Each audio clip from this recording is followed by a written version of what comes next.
Hey everyone, welcome to the show. This is a really fun episode. I had Stu from Omega Point and the legend Joe Rivas from Burning Dog and Outer Trust together in person, and then we call a bunch of dudes from Nard, people that we'd been in bands with, other dudes in bands, and kind of do a story time podcast of Oxnard and Nardcore. And so it's fun, it's silly at times, and I hope you guys enjoy. And let me know if you like this format, because we'll do it more. I had a lot of fun doing it, and so if you guys enjoy it, I'd love to do this thing more often.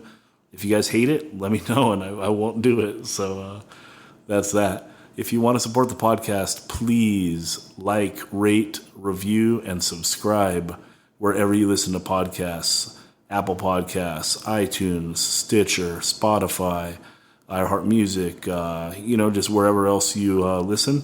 That helps me out a ton. Also, if you want to donate to the podcast to help with the monthly cost, you can go to patreon.com/185milessouth and become a monthly Patreon, become one of my personal heroes. You can also donate through PayPal. It's paypal.me/185milessouth, and there's that as well. I hope you guys enjoy the show. Let's bring on Stu and Joe.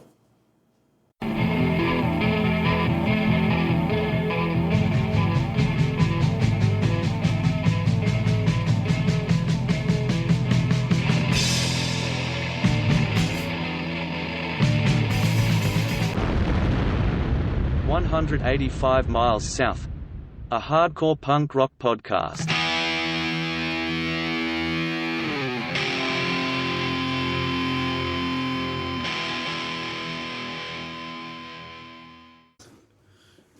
Say Tony? Tony? What were you watching with Tony? No, the video of him bailing at the last show Repute played. What? Okay, I need to see this. Yeah. Is it that video that's just been cycling around of that dude falling on the... That's suicidal. Oh, is that... Yeah, that's suicidal, but Dude, that guy rules. That guy ate it so hard, and he's doing backups like 2 seconds later. Yeah, he's like... he just got up fuck it. and he went down hard. Dude, he folded. That was rough. His guitar pulled him back. He did the stripe thing. It was with the literally guitar. all bad. And chest into the corner of Dude. that dude. And the wheel didn't break somehow on the fucking amp. It was all bad. But yeah, you know how to set up your mic, Joe. Yeah. You got that tone shit.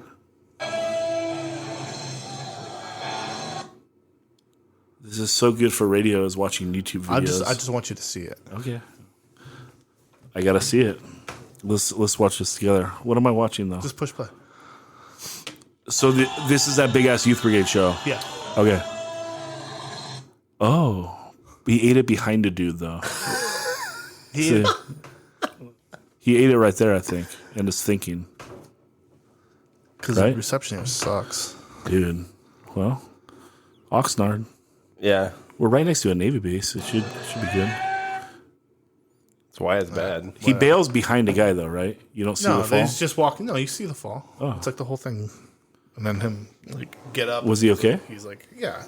Okay. Broke his hip. How was that show? Did you go, Stu? I didn't go. It was good. I went out Had to front. be sick, right? It was good. Yeah, it was really good. Was it raging for Youth Brigade?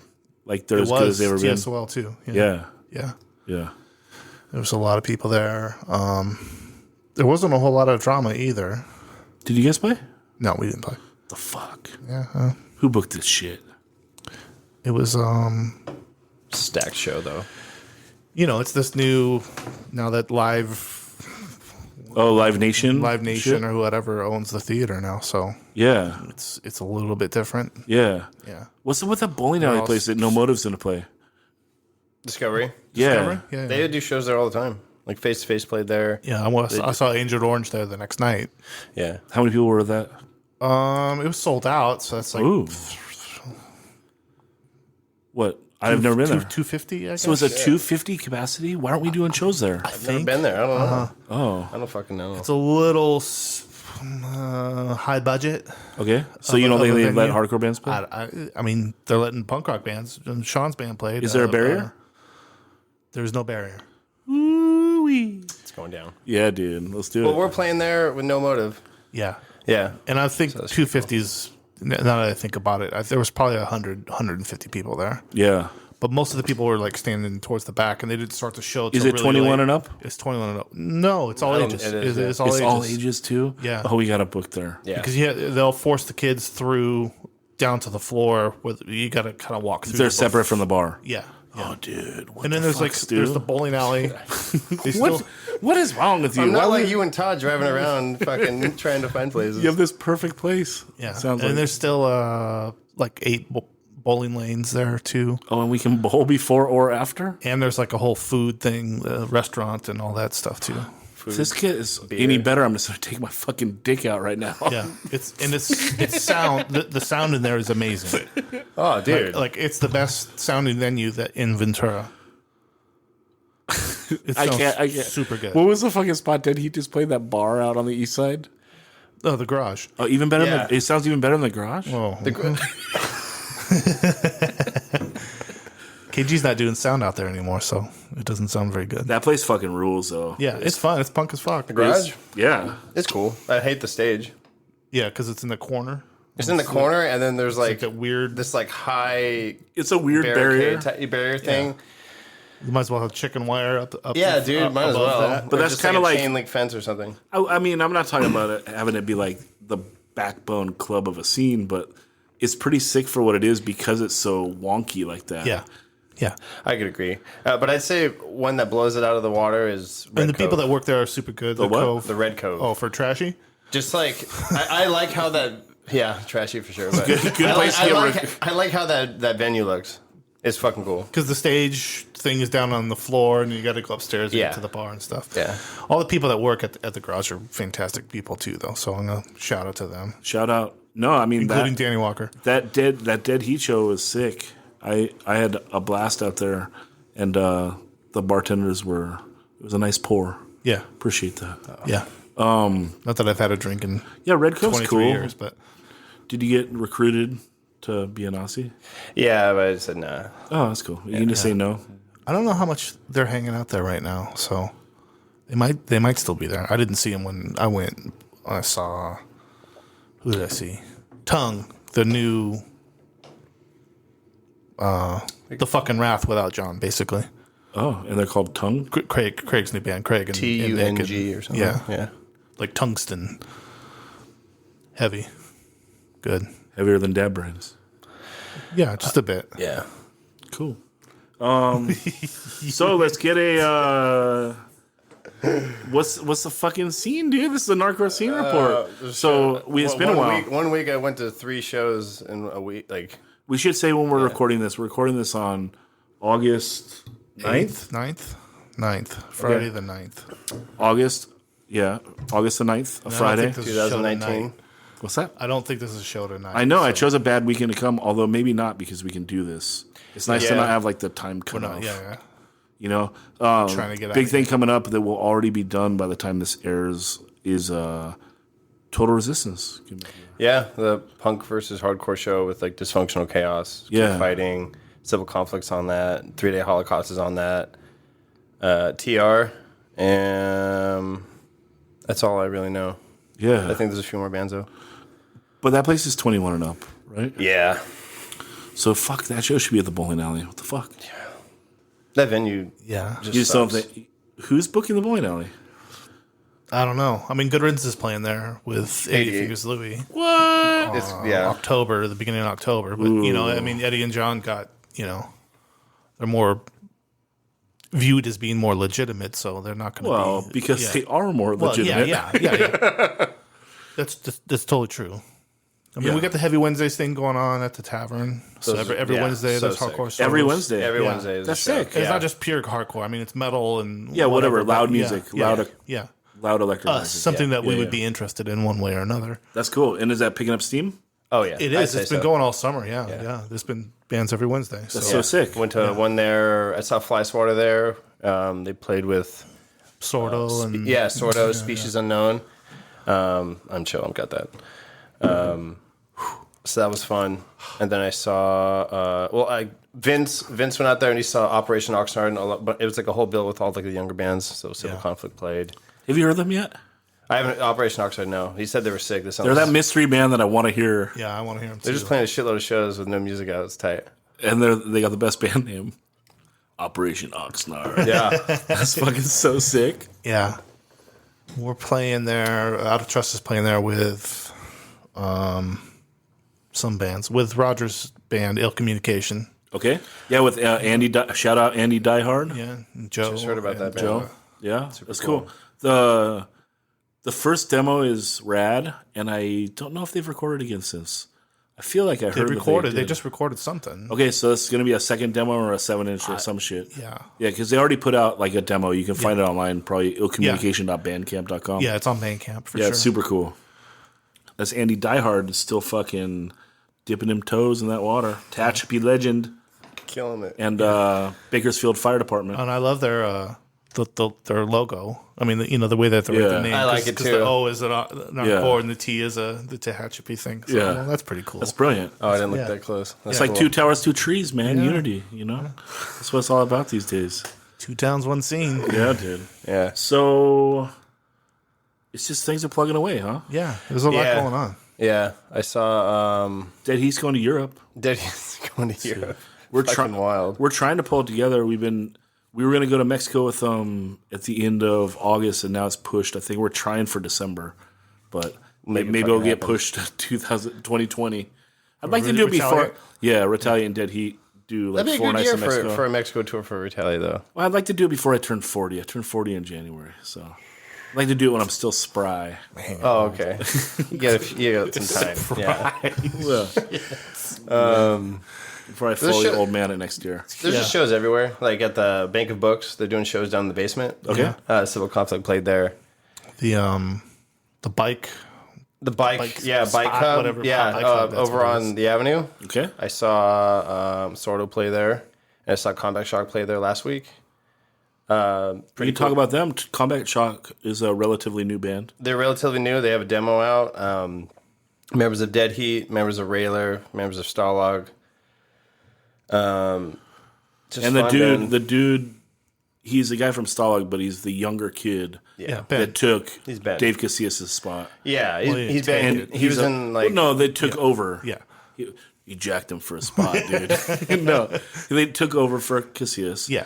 And fucking rips. He's a great guitar player. Like, there's not. Stop Breathing. He was in. Yeah, Stop Breathing. He was in bands I remember him in were this band called Thresher, I want to say. Yeah. I saw that at Alpine. They were just like a thrashy band.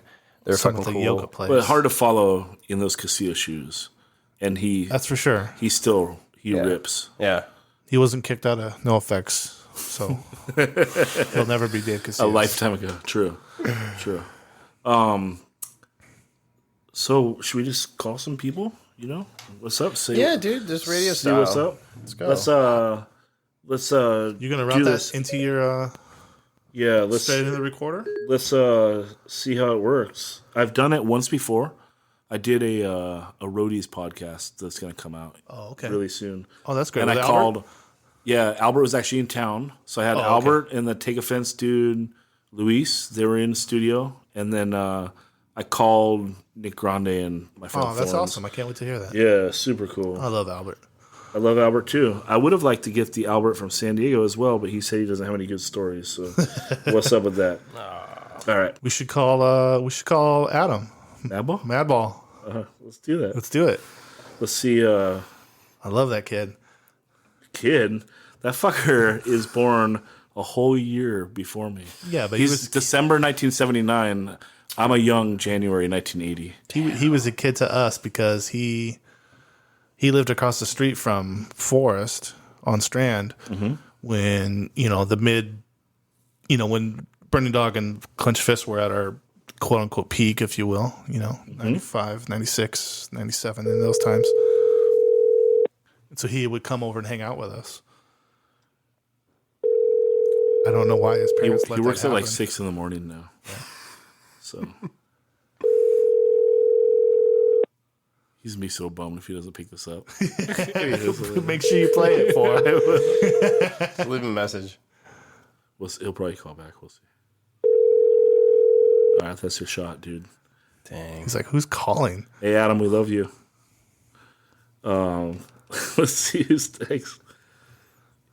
You want to call Anthony? Yeah, let's call him. All right. Let's see. Where do you get the nickname Madball? Have you ever seen a mosh? No. He looks like a mad ball.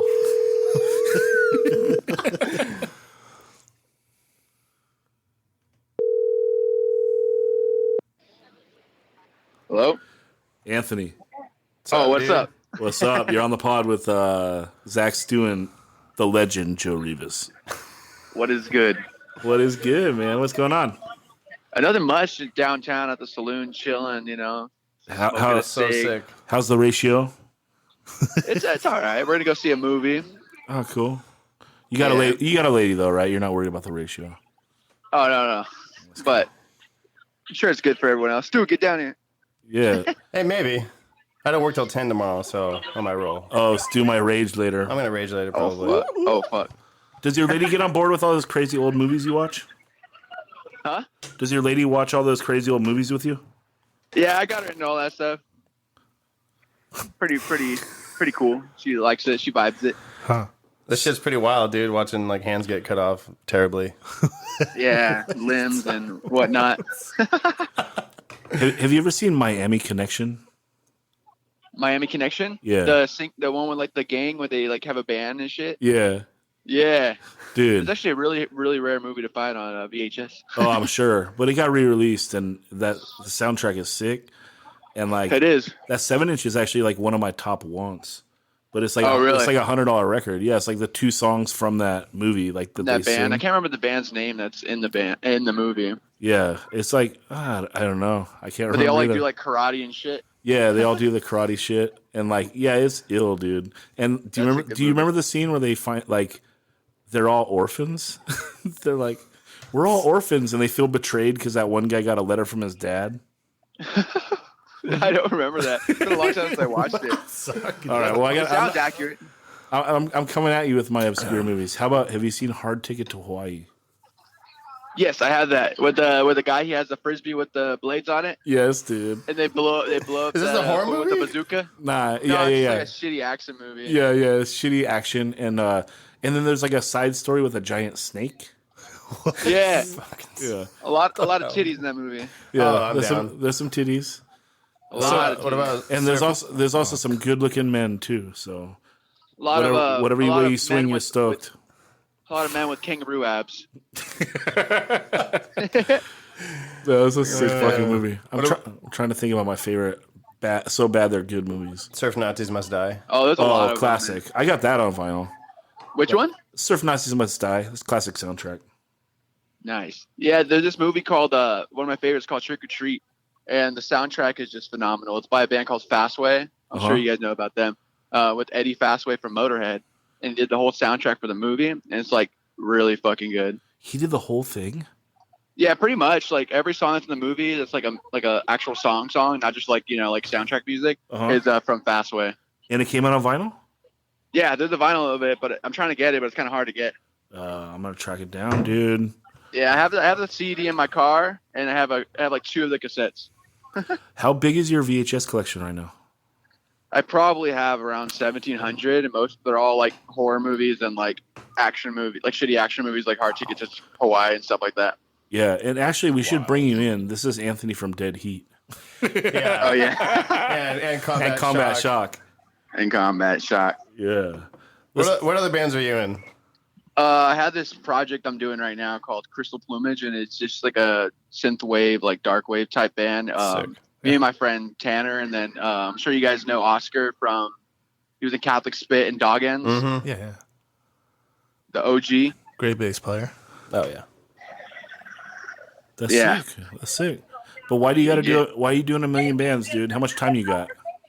Well, with me, man, like, I kind of have a lot of time outside of work, but I always have fucking ideas flowing. Like Mike Jensen wants to start like a like a kind of heavier, like Boston sounding, like hardcore band. Let's He's start like, a "Dude, I band. wanna I'll sing. You're gonna have to do you and Mike are gonna sing together. Oh, dude, bring back two No, I singer don't- bands. Come on. I don't. No. I was just Yeah, joking. you want the mic. No, I don't want to. I don't want to sing for another band ever. I'm just saying it's funny. Like you're talking with a dude. He's like, "Let's start a band. Oh, what are you gonna play? Oh, I'll sing." Well, dude, like when fun fact, when Dead Heat was starting, like I would like always post videos on my story, and like I've known Jensen for a while now, and like I would post stories of us like jamming, and then he'd be like, "Dude, like let me sing for your band. Let me sing for your band." And I'm like, we got Chris singing. Yeah. But originally Chris was just gonna play bass. Yeah, because he can play an instrument shit. too. Right? Yeah, when Dead Heat started, like he was just gonna play bass, and then my friend Jimmy from Fillmore was gonna play drums, and then it didn't really work out. So like we got John from Treacherous Skin and Sleepwalkers and stuff, and he was like just starting out on drums. So we're like, dude, you want to like learn to play drums better? I guess I don't know. we kind of just like threw him in. Cause we used to have a death metal band before, and it was me, Brando, Chris, and John, and it was called Abolishment, and it was like straight up like Florida death metal worship. You guys covered Cancer. Yeah, it was like definitely like Cancer like influence, and we opened up with, we only played one show. We covered Cancer, Back from the Dead. Did you record? No, we tried. I mean, like just like at home, but Yeah. none of us really know how to do that shit. So we were just like, all right, well, let's just drop it, I guess. And it didn't really work out. And then me and Jaina decided to start Dead Heat. Yeah, that was a good choice. What was the first song you guys wrote? The title track, Dead Heat, like the self-titled track. Tight. I have a demo version of that recorded at our friend Jimmy's. There's no vocals on it, but it's like electronic drums and shit. It actually sounds pretty sick. You should have Jensen get down on that. See, a little side I know, project. Get down on it this was sick. like this Ray and Porcel 7-inch drum sound. Oh yeah. Oh dude. shit, yeah, dude. Well, they were just called Ray and Porcel, right? Yeah. They just released that one thing on Rev Records with the shitty ass drum machine. And Well, cover if you want to, everything if you with want to shit. call it shitty, You like it? but no, yeah. I mean, I liked it when I listened to it. Yeah, like, when I dude. first found out about it, I was like, this is actually not bad. Okay, Then so again, like I like bands like Bold and stuff, and everyone was like hates Bold. So I mean, I guess that really doesn't say much about my music taste. dude, you just no. I think that we're on board together. So, which side of the Ray and Porcel is 7-inch cheap. do you guys like more, though? Do you like Fame or Broken Glass? Dude, honestly, it's been I a couldn't long tell you. time, but I'm sure it's both of them because I really like both songs. Yeah, no, they're both great songs. I believe Fame is a better song, but Broken Glass is the one with that lead, and that lead gets you in the feels. And Bold is the fucking shit, dude. Well, this is Yeah, shit. dude, I actually Talk have a is first cheap or press. go fuck your mother. You know, like that fucking I have a song is a rager. I have a first press for Speak Out, and it's funny because I got it from Soldiers years back, right? And I actually went into Soldiers wearing a Bold shirt, and I found it. And it's first press from Rev Records, and inside is a receipt from this record store from Camarillo of like the day it came out. That's sick. I think like '89 or something. Somebody like left the receipt in it. So I Do think you it's know what hilarious. that record store's called? Camarillo. I don't Yeah. remember, honestly. It's like one of those things that you just like see and you're like, oh, it's fucking crazy, and then like forget about it. But I know it's in there. I had the first press gatefold. I sold it. Yeah, that's the one I have. Yeah. And another funny like receipt thing about speaking of like Nardcore and shit in like Ventura area. I have like this Type of Negative Bloody Kisses cassette I got from Grady's years back, and there's a receipt in there. And I posted, and I didn't look who rung up the cassette, and John C messaged me, and he was like, "Yo, like that's me. I rung this up," and it was like from '97. I think it's hilarious. That's That's wild. sick. Homeboy's been working at Soldiers for a long time. quite a while. Oh yeah. Yeah, what year, Joe? John, did he get Yeah. there? I think 90. I'm gonna say 97. Yeah. Hey, Ryan What? Fredette's been working at Quincy Street since 1994. So what's up? Shout out to Quincy Street. Yeah, that's sick. Oh man. Well, we'll let you get back to getting your drink on. Oh yeah, any questions or anything? I feel like I Yeah. I'm not giving much information on this little call. Let's bring you in. let's All we're right. gonna let Stu take this over. Stu's got So notes. you guys just played Sound and Fury. Yeah. How did that compare to the year prior that you played? It was a lot different. We had some technical difficulties last year. Since it was in the intimate stage, like it was a lot more intimate. definitely more closed in, and everyone was just on stage and just having a great ass time. We had like those like party poppers and stuff. So I mean, it's like asking a big band, like, oh, do you remember like your small show compared to like a big show? Like, what's the difference? I mean, it's not a lot of activity on stage, but it was like still really fun, you know. Yeah, But last year I feel like was better than this year, only because it was more intimate. But I still had fun. I think people still had fun. People were stoked, and that Nard pile was huge. Yeah, You think you're worried like people still had fun? I saw those fucking pictures, dude. That looked like you're playing like the Woodstock of hardcore. The Woodstock of hardcore, It's dude, so yeah, big, that's pretty dude. much what Sound and Fury was. Like, it's like the Woodstock of hardcore, I guess. Oh man, Like a sea of people and shit. dude, it was gnarly. It was so much fun. It's amazing to me. What's up next for you guys? You guys got a tour. You're hitting Europe. Nardcore is going international. Yeah, I guess. I mean, I'm not going on overseas personally because of work and shit. But I mean, that's still fucking sick. I mean, like just from us playing like East Coast, like a lot of people ask us when we're out there, like, what's that logo mean? Like, blah, blah, blah. Like, what is that? And, you know, they end up looking up all these bands and stuff. And then, you know, they start knowing about Nardcore, which is crazy because I feel like out there, like, it's not really that known anymore. You know, no one really goes out to the East Coast. Yeah. Joe, how many bands from Nard have made it to Europe?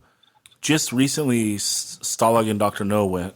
Yeah. Did Missing 23rd go? Missing 23rd went. He did go. No Motive did not go. No Motive did not In go. Control did not go. Yeah. Retaliate played one show in Sweden. We obviously never went there. Yeah. It's been very limited. Ill Repute's never gone to Europe, I don't think. Nope, they never have. They need to do it. They got to do it. Yeah. Yeah, I feel like every band should, you know, try and branch out there. Or even, like, just around the U.S., you know, regardless of how big you are. Like, we fucking we did the full U.S. tour on a fucking demo, you know? Like, That's what's up, though. Yeah, if you want to count Strife, too, they've been out there for sure.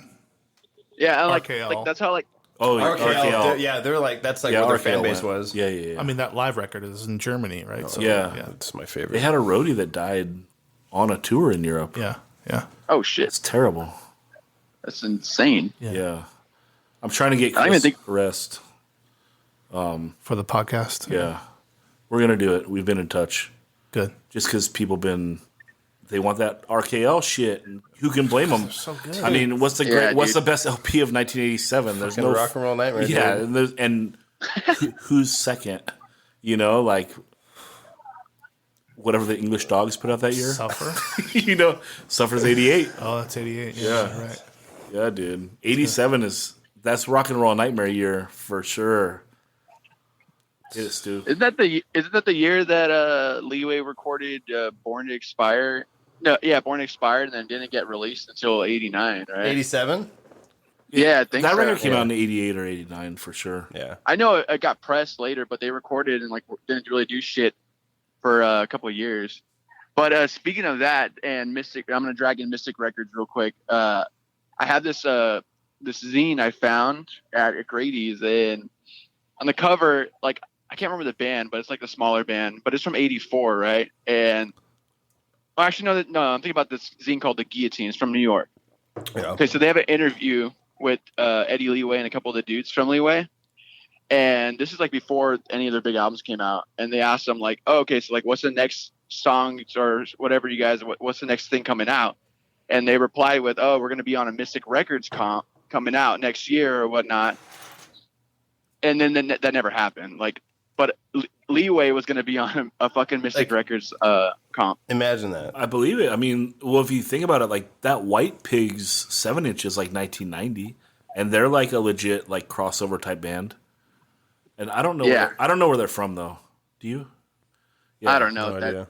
Yeah. I mean, I guess I should look closer to the shit I post on Instagram. It's probably on there. Flexing, dude. No, but yeah, that's wild. I totally believe it. That would have been sick.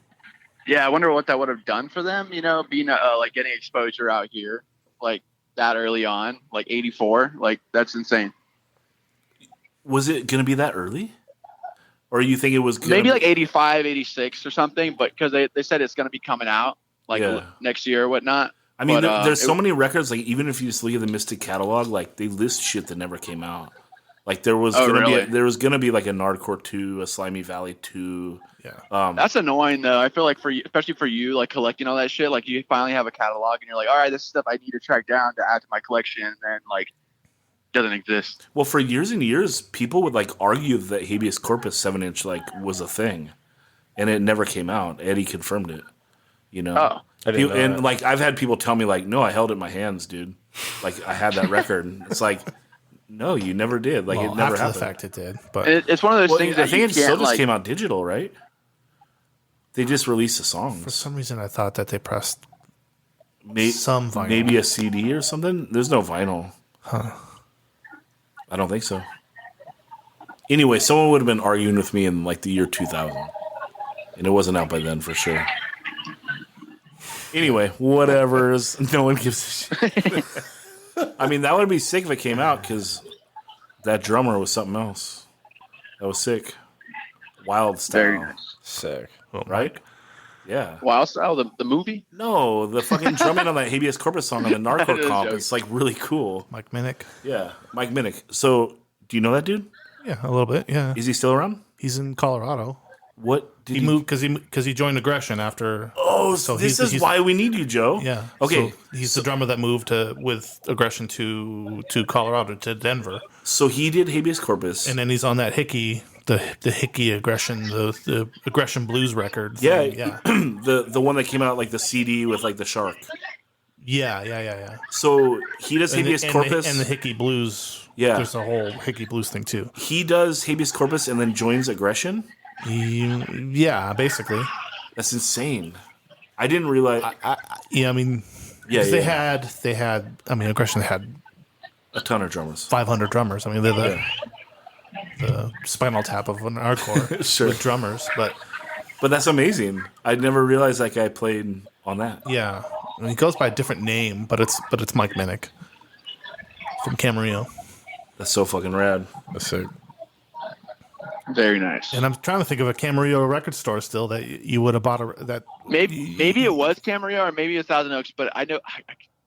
Well, there's a record. There was a record outlet. There's in a Teal, for record sure. outlet in Thousand Oaks. So there was a record outlet in Oxnard, like by the movie theater, and then The there old was, movie theater. and then what's that? The old movie theater. That's not there anymore. No, it's in Oxnard now. They moved across the river. Oh, okay. Well, there was a record outlet by like that Motel 6. Yeah. Yeah, and then there's still the one that is still open in Thousand Oaks. I went there probably By Sea Ranger. 4, 5, yeah. 6 months ago. And Did you find anything? No, it's dog shit. But Yeah, Teal one? I went in there and yeah. they had a box of a bunch of like metal, like random ass metal band cassettes from like early '90s, like demos. And like I was gonna buy them, but their cassette player wasn't working, and like they were charging like $4 a pop. And I was like, I had a handful, and I was like, like I don't want to buy it, and it's gonna sound like shit, or like somebody recorded over it. And I was like, nah. So I put them back down, and then I'm like in my car, and the lady like walked up to my car, and she was like, "Did you have those cassettes with you?" I'm like, "No, I put them back." She was like, "Are you sure we're gonna need those cassettes back?" And I was like, "No." I was like, "You guys are overcharged them, and I can't even listen to them because both your cassette like players are like broken." So like I didn't buy them. Why are you So stealing? I haven't fool? gone. Yeah. back. You would Why are you you would stealing, steal fool? rare shit, dude. Making all that dead heat money. I don't trust that fool in a leather jacket. What are you doing, dude? But But, I did find some cool shit back like years back. Like I found like a SOD live at Budokan VHS, which is really like that whole like show is so fucking good.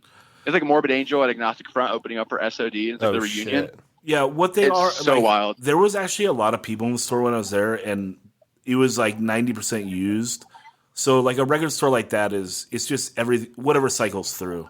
So Yeah, you and can't it's hard really to look through all that shit. well you can't judge a store like that on one day being there, you know, because like Yeah. those are actually the best type of record stores where a lot of shit cycles through. Right. Well, you gotta. No, yeah. You gotta be a regular. Yeah, you need to go weekly to and find hit the the good new stuff, releases.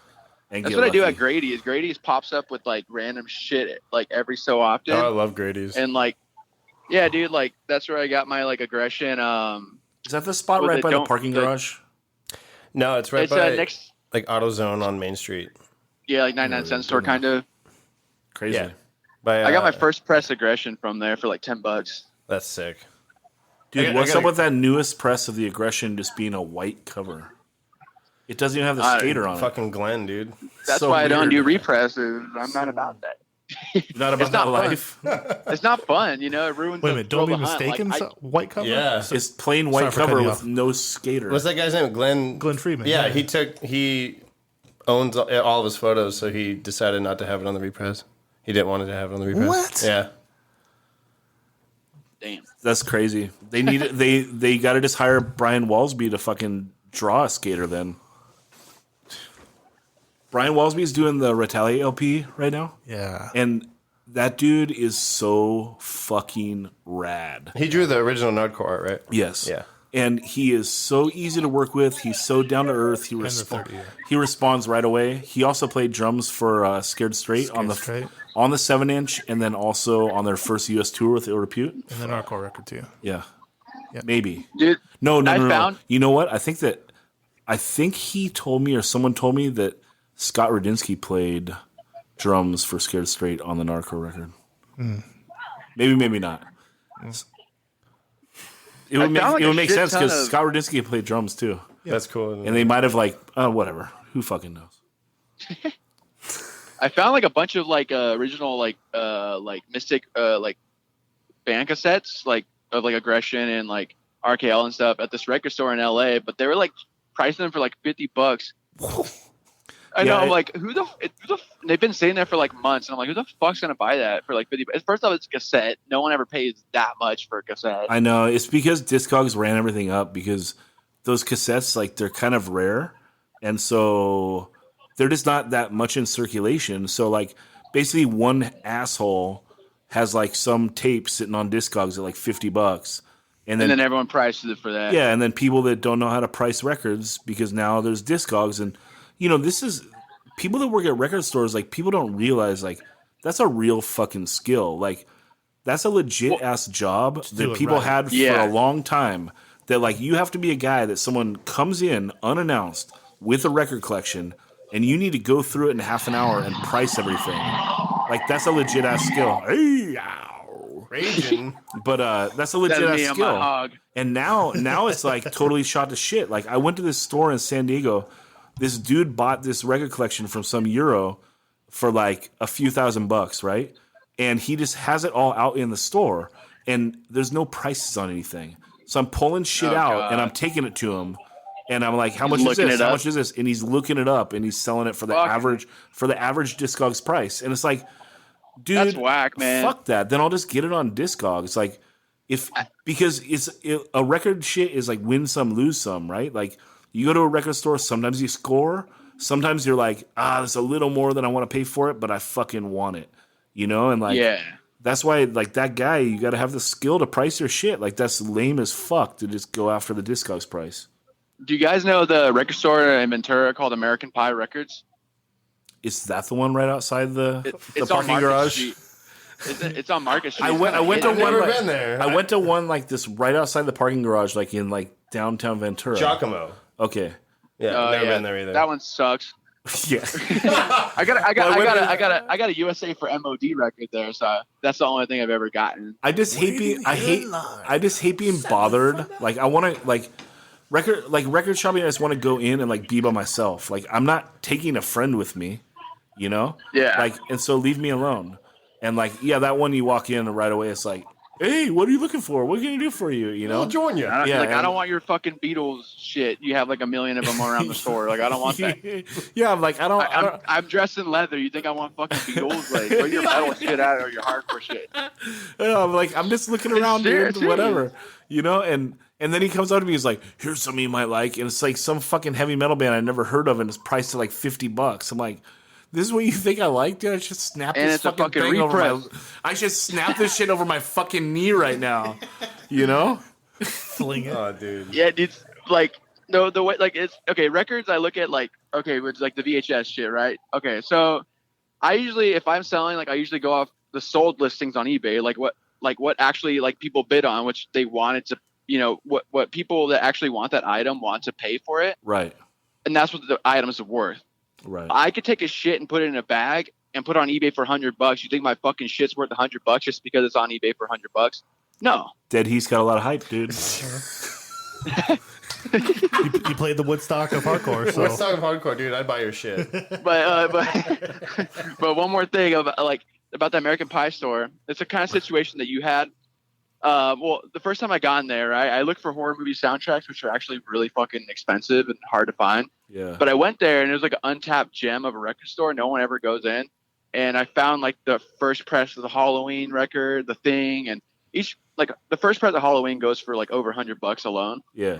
And I had a fat stack of about 11 of them. And I'm like, how much do you want for all these? He was like, oh, just give me $100. And I was like, dude, like, that's like cheap for like 10 records that are worth like $80 to $100 each. And then the next time I went in, I found some more records and I went up there and homeboy pulls out a catalog from like 97. And he's like looking through all this shit, and he's like, "All right, that one right here is worth this much," and blah blah blah. From It's like the old record collector's guide from '97. Yeah, and I'm like, "What the fuck?" Like the cover had Jurassic Park on, like Lost World on it, and everything. Like I was like, "What the fuck?" Like this catalog is way dated, my bro. Like, but if the prices are good, so whatever. What's the best John Carpenter song?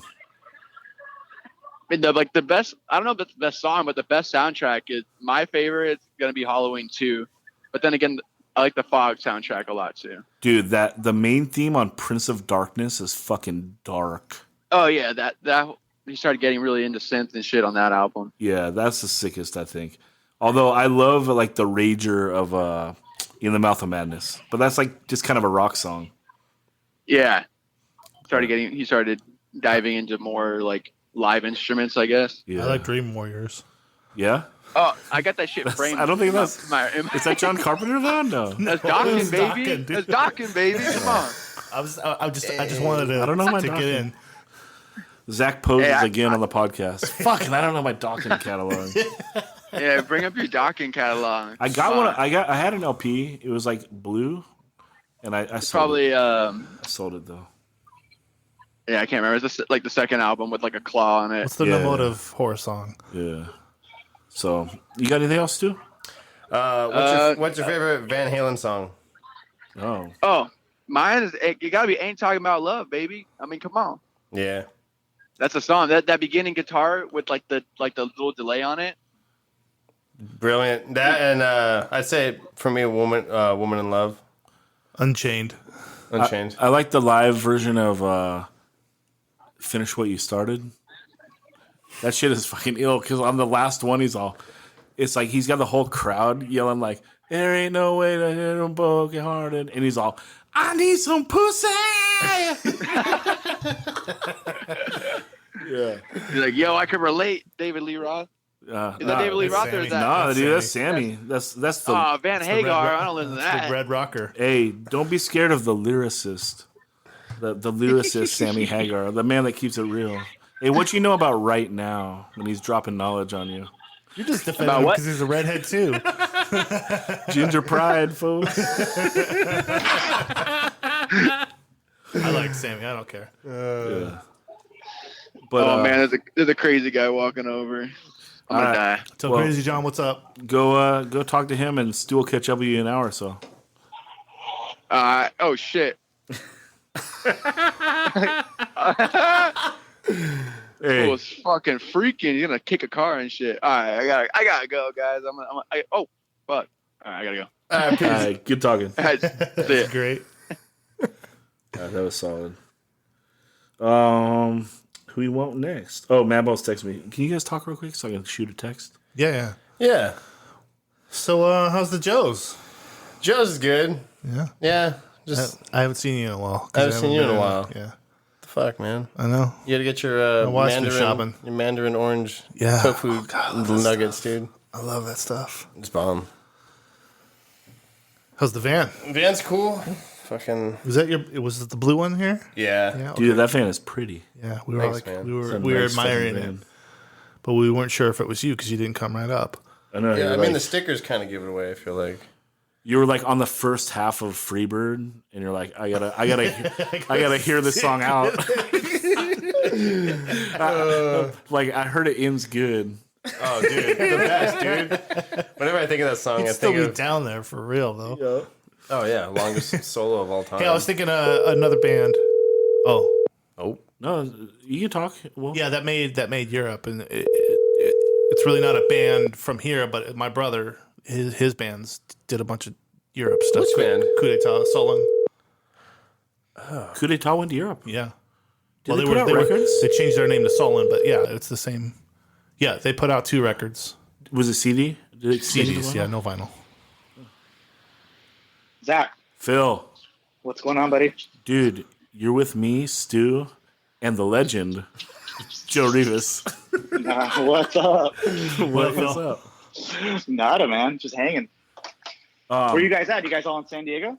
Now we're in a little. We're in the motel room. We're off Volker. Yeah, The McDonald's, you know. I rent that Patterson. that motel room on Channel Islands. It's like with all the tennis courts. Oh yeah. Yeah, they got this table that's like a circle and it's perfect for 3 microphones.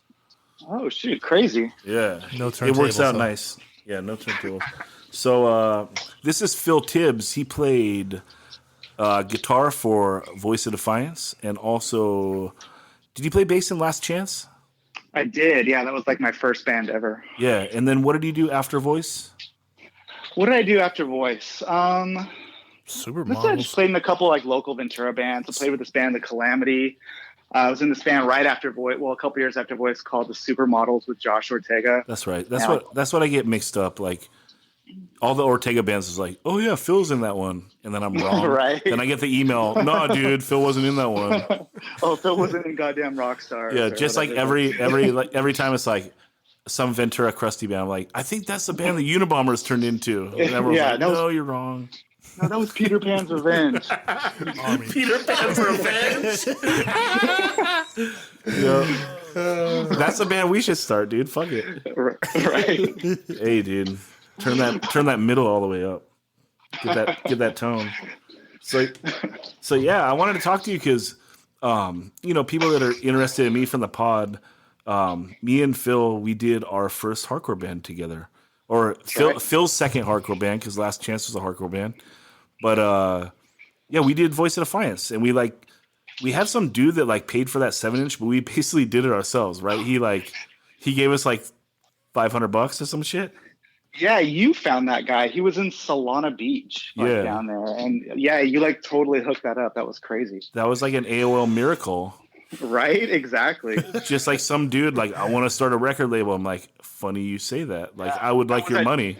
Yeah, Pious records. Yeah. yeah. You know what's funny hey, about that? Like, I didn't even know that pious meant like religious. I don't think I did at the time either. Yeah. Like, he's like a Christian dude. We're like, fuck this. Actually, Scoop's lyrics were pretty like conscious. Yeah, I think so. I mean, maybe that's the reason he gave a guy with a screen named Nard Punk 97 $500 to make a record. You know?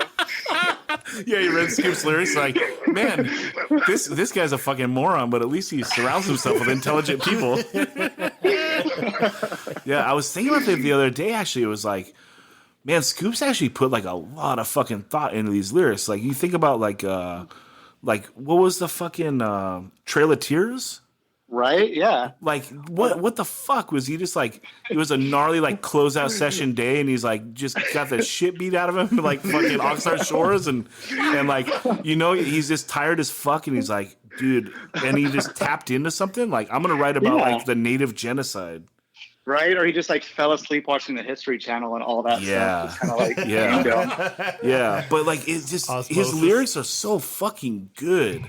And like they really are, like, even just attempting to like be so serious about things is something that I miss about like the mid 90s, like that.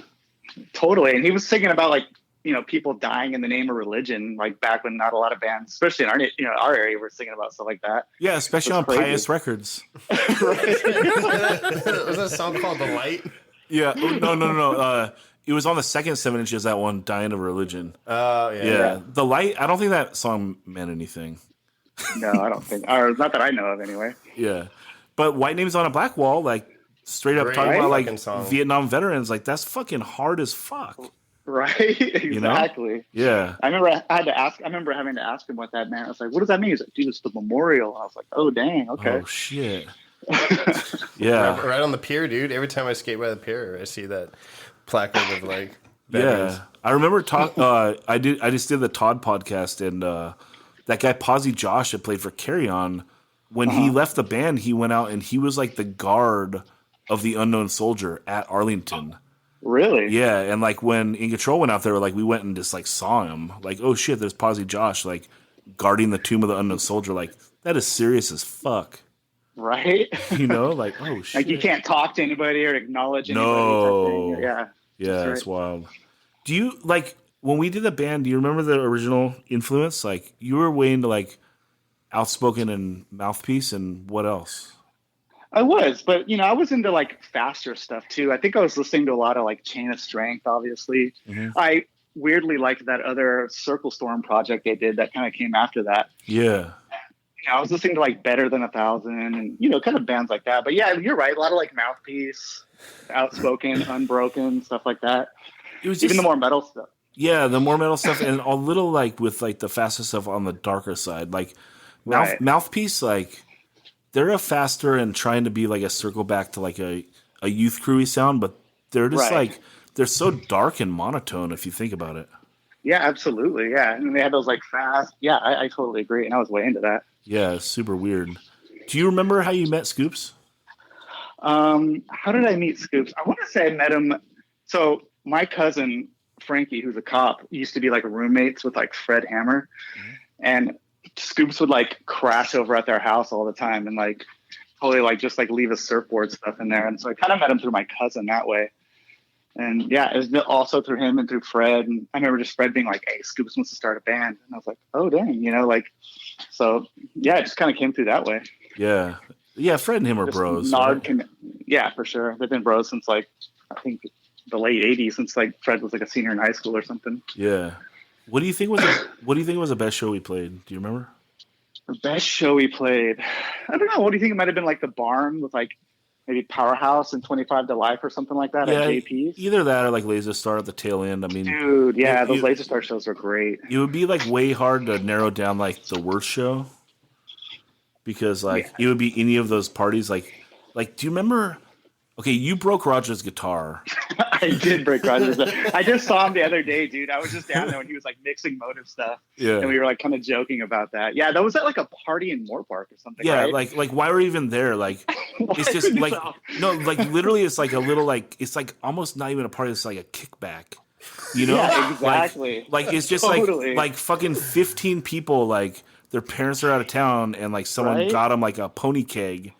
And then, like, someone's like, "Hey, you want to have a band?" And someone's like, "Yeah," and didn't think about it. And then we show up and we're fucking playing songs about, like, the fucking native genocide and white names on a black wall. And people are like, "When is this going to fucking end?" Like, fuck. They're like, "Do you know fucking Badfish? If not, get the fuck out of here." Yeah, play Bro Hymn, dude. Come on. Yeah. Hey, you know one story that I know you were there for that I cannot remember at all is okay. This actually came up on the Stu podcast.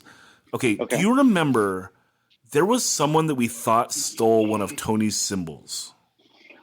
Oh, and then like, God. And we like went out to collect, and it was like in like the fucking like weird farm field area, like way out in Wainimi. I do remember that, dude. I do. Holy crap. I haven't thought about that. No, yeah, it was some band from Ojai. I can't remember the name now. What were they called? One Track Mind. Was it One Track Mind? It was One Track Mind. Yes, Holy because shit, that was them. Because they were like, it was totally inconspicuous because they're like kind of a pop punk band. And when Stu told me they were on his comp, I was like, dude, I have like a really dark story about that. Like, because like we thought that they stole Tony's cymbal and we went out there like fuck that, we're getting it back. Right. And do you remember, like, that night went really dark. I can't remember if it was, like, just 30, like, redneck-feeling dudes came after us, or if, like, did someone shoot off a gun?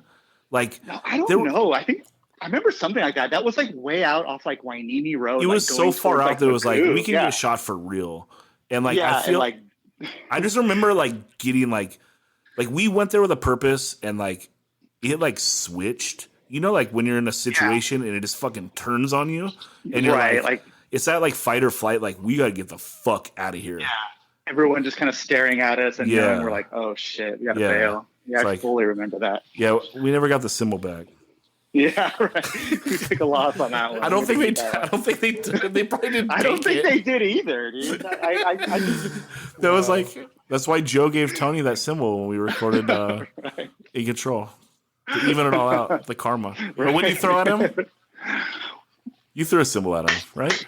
I threw a cymbal. Yeah, You threw a cymbal? Yeah. Yeah, Joe threw a cymbal at Tony. Shit. He's all, take your fucking cymbal and fucking frisbeed it at him. Yeah.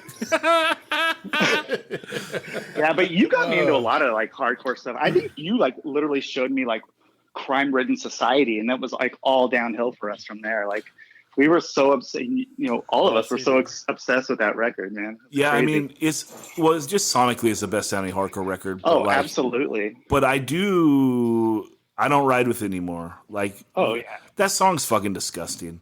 And it's, it's weird. Yeah. It's weird that like we didn't see it then. Like, I don't know what was wrong with me. The fact that you could like overlook something like that song's fucking disgusting. Like, and like I like follow them like on like Facebook now, and you'll see them go live like, "What's up, Trump Core 2020?" And like they're not being like ironic at all, and you're like, no, what the fuck? They suck. I mean, like they you know, and I knew that they sucked. Like as soon as they did that second record, like that thing is sorry. You know, like if you cut out the songs, it's okay, but it's just like sonically it fell off, and it's like it just turned into a fucking joke. And it's like we just like how it sounds, right? Because it's like it's a straightforward integrity. Like it's like if you pull all like the fucking bells and whistles off integrity, you're like that One Life Crew record is like it's insane. It's one of the greatest pieces of hardcore. It's just a shame. It's a shame that song is like it's terrible. Right, exactly. We used to play the intro for that, I think, too. That one, like It's on YouTube, for sure. Yeah, for sure we did. You know, but you know, it's 20 years later. You know, fuck right? Exactly. We were kids. I don't know. Yeah. So what are you up to now, dude? You're EMT? Yeah, working as a paramedic, a flight paramedic on the helicopter. Paramedic is higher. Like for people, paramedic is like the more badass EMT, right? I mean, I guess you could say that, but yeah, it's like the more like advanced, like more schooling required and stuff than like an EMT. And you're on a helicopter. So, I am on a helicopter, yeah, in Fullerton right now. That's where I work out of. Okay, so there's a pilot, and then like you and a buddy. Yeah, it's like our crew is a pilot, nurse, medic. So that's like our 3-man crew. So the pilot does all the aviation stuff, and me and the nurse kind of do all like the patient care. So yeah, it's pretty tight. That's crazy because like basically you're never going into a scenario where someone's not fucked up. Pretty much. Like, yeah, like if we're activated, that's the thing. It's supposed to be, that's when like, you know, they were calling for the helicopter. And I worked for a long time in the high desert, and it's like the Wild West out there, dude. Like in Victorville, Hesperia, Barstow. Yeah.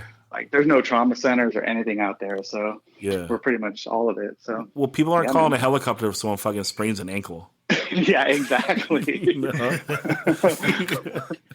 So, well, that's dude. wild, But I was thinking about a funny story about you. Like the podcast is great, and I was just thinking like how far. Like, so Zach in high school, we like bonded over like Bad Religion and like the Wrestling Observer like newsletter and stuff like that. But at Oxnard High, Zach like wrote for like the paper.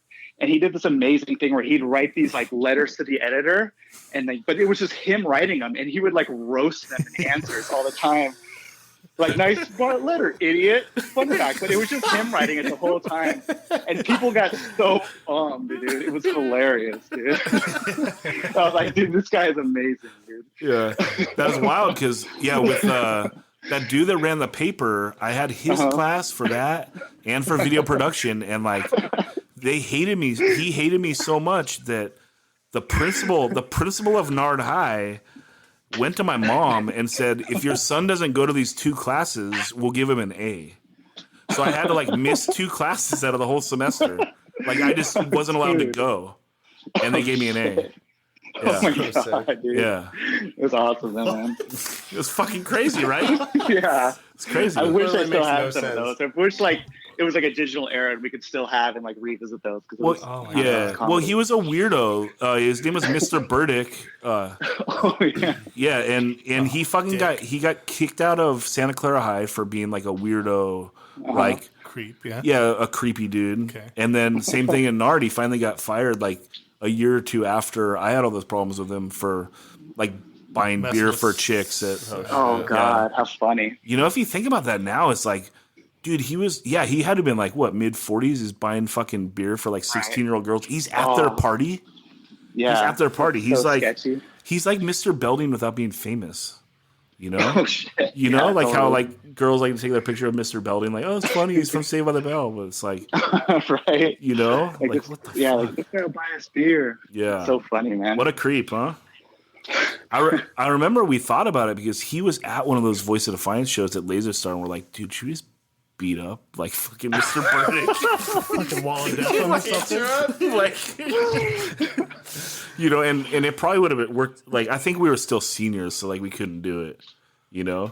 But it's like, who was that? Right? Who was that other teacher that was there? That was named like Berkowitz, and like all the homies would be like, "What's up, Berko Blitz?" Because he like smoked weed or something. Dude. Yeah, yeah. He had like the thickest like Coke glasses, you know. Yes. And if dude, he fucking like. Did you ever see his driver's license? Like when he took his driver's license photo, he shook his head. And so it looked like he was one of those guys from fucking Jacob's Ladder. Like he had like no face, and for whatever reason, like they let it fly. They let it fly, dude. Man. Like his driver's license, he had no face. He was like Jacob's Ladder. What the fuck? Hey, Oxnard, right? Yeah, Only. yeah. All right, dude. I appreciate the time, Phil. You're an important. You're an important person in my trajectory, and I wanted people to hear that sweet voice. Cool, man. Thanks for having me, dude. Yeah, awesome. Man. Talk to you soon. Miss you, Phil. All right, later, buddy. See you guys. Later. Yeah, dude. You want to get Morie? Go for it. Okay. Does he know that I'm gonna call? Well, I didn't tell him, but yeah. Okay. I told him we're going to call him about right now. Oh, I'm sure that's that perfect timing. So,